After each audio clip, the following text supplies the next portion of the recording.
बात उत्तर प्रदेश की भी होगी, जहां 10 सीटों पर उपचुनाव होने हैं, लेकिन उससे पहले एक सियासी संग्राम है।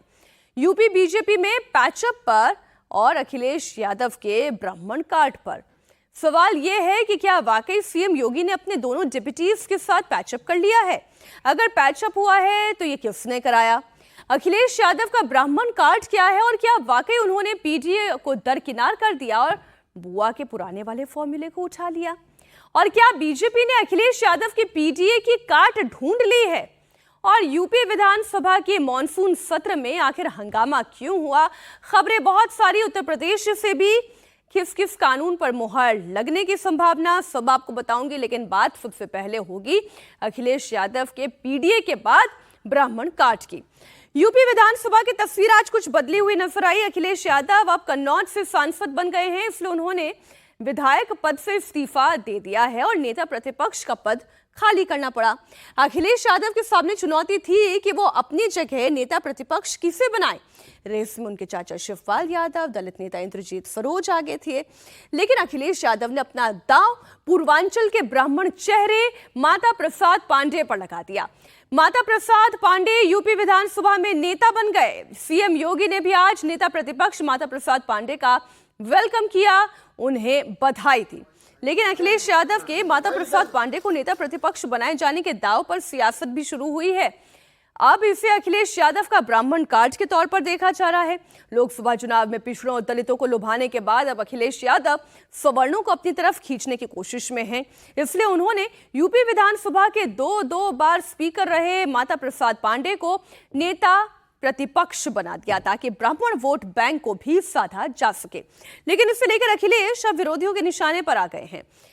इसे पीडीए वोटर्स के साथ धोखेबाजी बताया जा रहा है।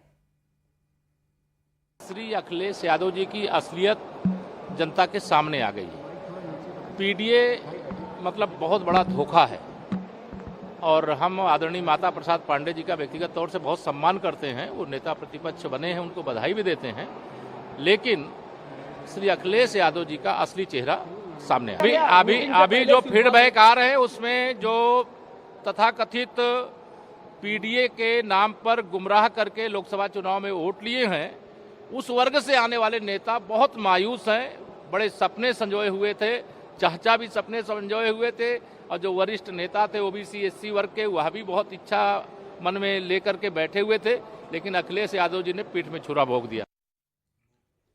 केशव प्रसाद मौर्य यूपी बीजेपी के पिछड़ा वर्ग का चेहरा है और वो ये कह रहे हैं कि माता प्रसाद पांडे को नेता प्रतिपक्ष बनाकर अखिलेश यादव ने ओबीसी और दलितों के पीठ में छुरा घोंप दिया है। अब ऐसे में सवाल ये उठता है कि आखिर अखिलेश यादव ने माता प्रसाद पांडे को नेता प्रतिपक्ष क्यों बनाया? उसके पीछे एक डेटा आपके सामने रखूंगी। इसे समझने के लिए अखिलेश यादव और समाजवादी पार्टी की पॉलिटिक्स को आपको समझना होगा। लोकसभा चुनाव से पहले यानी कि साल 2022 विधानसभा चुनाव में या फिर उससे पहले समाजवादी पार्टी के अगर समीकरण को आप देखेंगे तो क्या था? वो MY समीकरण यानी कि माय समीकरण, मुस्लिम यादव समीकरण। इसी के गठजोड़ पर पार्टी हमेशा से चुनाव लड़ती आ रही थी। लेकिन लोकसभा चुनाव से पहले अखिलेश यादव ने एक नया गणित बैठाया। ये था पिछड़ा, दलित और अल्पसंख्यक का गणित। इसमें जो पिछड़ा है और अल्पसंख्यक है, जो कि MY समीकरण में था, वो तो पहले से ही शामिल था। इसमें उन्होंने दलितों को भी जोड़ दिया। 10 सीटों पर अब चूंकि उपचुनाव है, अब ब्राह्मण वोटर्स पर भी अखिलेश यादव की नजर दिखाई दे रही है। तो ऐसे में अखिलेश यादव ने एक अब नया एक्सपेरिमेंट किया। उन्होंने सवर्णों को भी अपनी तरफ खींचने के लिए ब्राह्मण कार्ड चला। पिछड़ा, दलित और मुस्लिम के साथ साथ अल्पसंख्यक के साथ साथ ब्राह्मणों को भी उन्होंने अपने खेमे में करने की कोशिश की और इसलिए उन्होंने माता प्रसाद पांडे को नेता प्रतिपक्ष बनाया, जिसके बाद निषाद पार्टी पर अखिलेश ने पीडीए के साथ धोखेबाजी करने का आरोप लगाया। मतलब आप देख सकते हैं कि एक तो पहली बात तो जितने लंबे समय से कांग्रेस का टावर ध्वस्त किया था माननीय मुलायम सिंह ने, और फिर अब सपा वाईफाई बनी हुई है कांग्रेस की, अब वो अपना वोट कितना खिला रही है उनके ऊपर जाता हुआ आज के दिन में इसी से पता चल सकता है कि नेतृत्व कौन करेगा। नाम लेंगे पीडीए का, नाम लेंगे दलितों का, शोषितों का, और देख लीजिए अंतिम जहाँ समय आता है एक पहचान की आवाज़ बनने की, वहाँ इसी तरीके से 70 साल रहा पीडीए। अब जो है पीडीए प्रमुख रूप से हम लोगों के साथ है, एनडीए के साथ है और हम लोग उसका काम कर रहे हैं।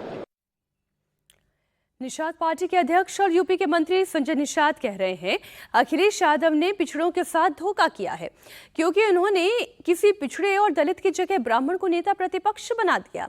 दरअसल माता प्रसाद पांडे को नेता प्रतिपक्ष बनाने के पीछे अखिलेश यादव की रणनीति यूपी के 9% ब्राह्मणों का वोट लेना है, क्योंकि लोकसभा चुनाव के दौरान अखिलेश यादव की पार्टी ने 4 ब्राह्मण उम्मीदवार उतारे थे और सिर्फ एक ही जीत पाया।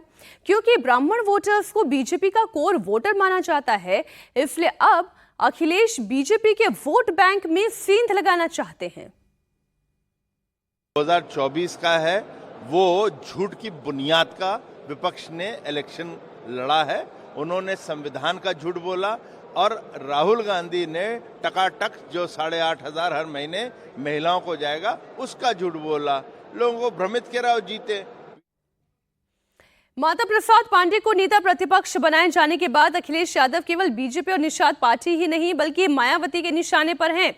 बीएसपी सुप्रीमो मायावती ने अखिलेश यादव पर निशाना साधा और कहा कि सपा मुखिया ने लोकसभा आम चुनाव में खास तौर पर संविधान बचाने की आड़ में पीडीए को गुमराह करके उनका वोट तो जरूर ले लिया, लेकिन यूपी विधानसभा में प्रतिपक्ष का नेता बनाने में जो इनकी उपेक्षा की गई ये भी सोचने की बात है। उन्होंने आगे लिखा कि समाजवादी पार्टी में एक जाति विशेष को छोड़कर बाकी पीडीए के लिए कोई जगह नहीं है। ब्राह्मण समाज की तो कतई नहीं, क्योंकि सपा और भाजपा सरकार में जो इनका उत्पीड़न और उपेक्षा हुई है वो किसी से छिपा नहीं है। वास्तव में इनका विकास और उत्थान केवल बीएसपी सरकार में ही हुआ, इसलिए लोग सावधान रहे। दरअसल अखिलेश यादव ने जो ब्राह्मण कार्ड खेला है, कहा यह जा रहा है कि उन्होंने एक तीर से 2 निशाने साधे हैं।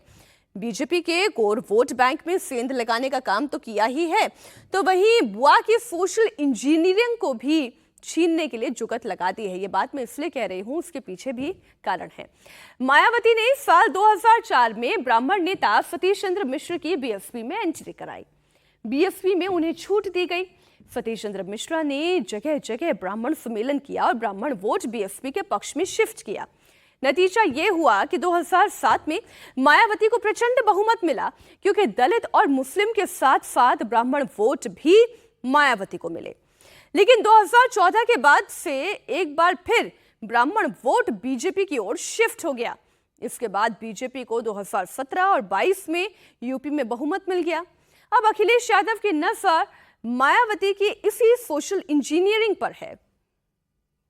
समाजवादी पार्टी ने माता प्रसाद पांडे को नेता विपक्ष बना दिया, तो बीजेपी केशव प्रसाद मौर्य कह रहे हैं कि पीडीए कहाँ गया, पीडीए का अपमान हो रहा है। मायावती भी सवाल उठा रही है इस पर।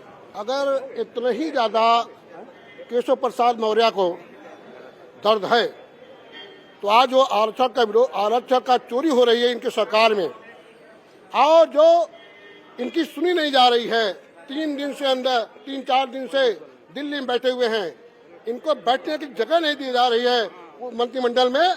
ये पहले अपना आईना साफ कर दे। जो आज बैठे हुए हैं उत्तर प्रदेश की कुर्सी पे, कौन है? ये आरक्षण समर्थक लोग हैं, ये आरक्षण विरोधी हैं। और तो भारतीय जनता पार्टी से पिछड़ों को पद इसलिए देती है कि चेहरा दिखाने के लिए, पिछड़ों का आवाज उठाने वाला इनके पास हिम्मत नहीं है कि पिछड़ों की आवाज, दिल की आवाज उठा सके। ये लोग आरक्षण विरोधी हैं, दलित विरोधी हैं और प्रगति विरोधी हैं और अगला विरोधी भी। अखिलेश यादव ने पीडीए बनाकर लोकसभा चुनाव में बुआ के दलित वोट बैंक में सेंध लगाई। अब उनकी नजर मायावती के सोशल इंजीनियरिंग पर है। इसकी वजह 2027 में होने वाला विधानसभा चुनाव है, क्योंकि यादव और मुस्लिम तो समाजवादी पार्टी के परंपरागत वोट बैंक हैं ही, और उन्होंने पीडीए बनाकर गैर यादव, ओबीसी और दलित वोट बैंक में सेंध लगा ली है। अब उनकी नजर ब्राह्मण वोट पर है, ताकि 2027 में सत्ता हासिल की जा सके। इसके पीछे की वजह है लोकसभा चुनाव के नतीजे।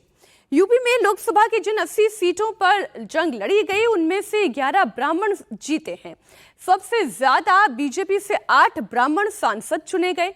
इसमें पीलीभीत से जितिन प्रसाद, कुशीनगर से विजय कुमार दुबे, कानपुर से रमेश अवस्थी, झांसी से अनुराग शर्मा, गोरखपुर से रविंद्र किशन शुक्ला उर्फ रवि किशन, नोएडा से महेश शर्मा, देवरिया से शशांक मणि त्रिपाठी ब्राह्मण ही हैं और वहीं अलीगढ़ से सतीश कुमार गौतम ये भी ब्राह्मण हैं।